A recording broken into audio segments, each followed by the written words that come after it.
Hello everyone, my name is Captain Jack and welcome back to Space Engineers. Today we're taking a look at one of the most iconic starfighters from the Star Wars universe, the T-65 X-Wing. The Rebel Alliance starfighter. You show this fighter to someone and they instantly know what it is. It's amazing. This is none other than built by Perfect Blinky, the amazing creator who builds fantastic creations of Star Wars on the Space Engineers Steam Workshop. You've seen me review a load of his creations before. Me and Blinky are very good friends. So, we're going to take a look at his brand new edition of the T-65 X-Wing. Getting straight into things, we're going to take an overlook of the outside of the fighter before we jump in and play with its technical systems. So, just off the bat, you can see he's captured the shape of the T-65 X-Wing perfectly. Now, I've just noticed this as I'm looking around. The bit at the top here, you can hear timer blocks by the way, it almost looks like an R2 unit in the top there of the camera, doesn't it? I think that's what it's meant to replicate. If so, that's amazing how it's just inbuilt there. Little astromech unit. Amazing. Anyway, working around its shape here, we have obviously the nose part of it, the nose part of the starfighter, a little bit detailing it here with a sloped block going towards the cockpit. Underside here we have a rocket launcher, or torpedo launcher, whatever you want to call it, but it's basically, for Space Engineers, it's a vanilla rocket launcher, it doesn't really get much different.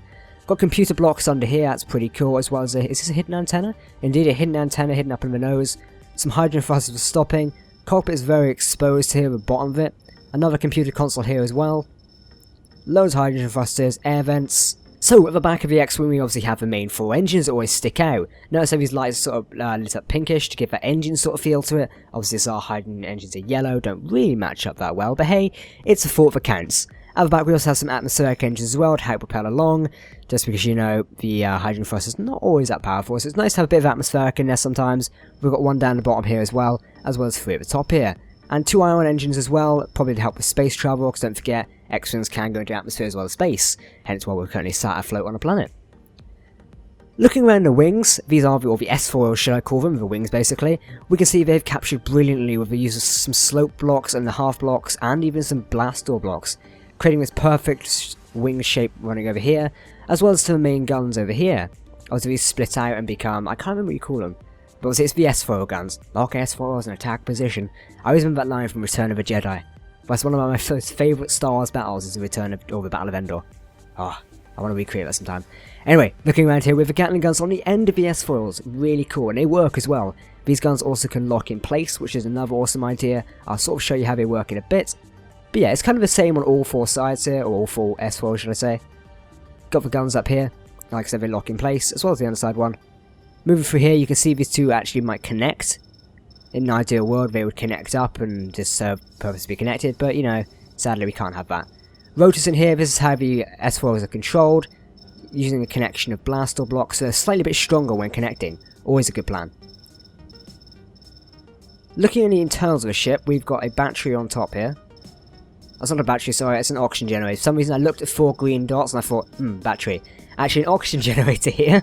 Come on Jay, you should know your spaces knowledge. Running with conveyor tubes all the way to the back with the annoying timer block which is hidden in there. Oh, how I want to kill that thing.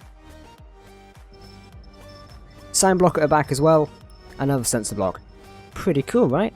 Anyway, I think we've just covered about everything, so let's jump into it, because I know you guys are dying for me to fly around.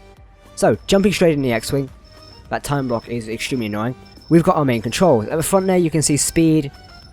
So if we speed up, that's pretty good. I'm looking at the blue thing at the front of the screen. Okay, so anyway, looking around the cockpit is pretty simple. I mean, on our hotbars we have our main guns. Obviously they fire up there. I love this bit of the feature spaces where you can just look around your cockpit. And we've got little control icons here. So number 3 is targeting. Pretty cool. See, look at that. That's small, wide angle. Now the only thing is, when you use rotors and space engineers, it sometimes does make the ship sink a little bit, but we can't really help that. Number 9 is S-foils, and number 8 is lock S-foils, so let's have a look. If we go into this mode, and we go to number 8, or sorry, number 9, and we unlock them, now let's lock them, lock S-foils in attack position, there we go, the X-Wing is in flight mode. And it does look menacing, doesn't it? That is actually really cool and really menacing. Hey, it looks amazing! And we've got our torpedoes as well. Hey look, there's a little trench over here, let's do a trench run. Now, one thing I'll say is, because of the use of rotors and Space Engineers, it does make flying the X-Wing a little bit difficult. For instance, I'm currently sinking into the ground at like a rapid speed, which is not the ship's fault itself, it's actually Space Engineers and rotors. But everyone knows, if you play Space for a while, you know rotors, touchy subjects. But they're getting better. Got our feature there, we've got the Gatling Guns, torpedoes, that's about it for this X-Wing. It's an amazing ship. Now, I suppose you guys all want to see a crash test, don't you? So, oh well, looks like we're going to land it in a canyon. Where do you reckon we should land it? Should we go down like this or like that? Let's have a look then. This is not going to, like, end well. It's going to get destroyed instantly. Oh. Oh. I've been thrown from it. If that timer block survived, I'm going to be pissed. Well. That's the end of that. The X-Wing has been obliterated. Where did we land? It was over here, wasn't it? That's what's left of the X-Wing, guys. Rip in peace. Another one of Perfect Blinky's creations destroyed by Jack. I'm sure he'd be happy to know. But anyway, guys, I hope you enjoyed this little look at the X-Wing Starfighter from Perfect Blinky. It's been amazing to check out another one of these amazing X-Wings, and finally, like I said, now rotors are working in a little bit of a more stable condition than they previously were, which means we can enjoy the ship to its full potential. I think one day I'd actually like to try a battle between the X-Wings and the TIE Fighters, because the rotors previously only used A-Wings and TIE Fighters, so checking out an X-Wing to TIE Fighters one. Would you guys like to see that battle? I know I certainly would like to take part and blow some TIE Fighters up, which would be pretty cool. But yes. This has been Captain Jack with another Space Engineers Workshop review. Make sure to leave a like on the video. As usual, the links to the ships and any of the other resources used in this video will be down in the description below. Make sure to check all of them out, as well as my social links. I hope you all enjoyed this video. I've been Captain Jack, and I'll see you next time. Goodbye.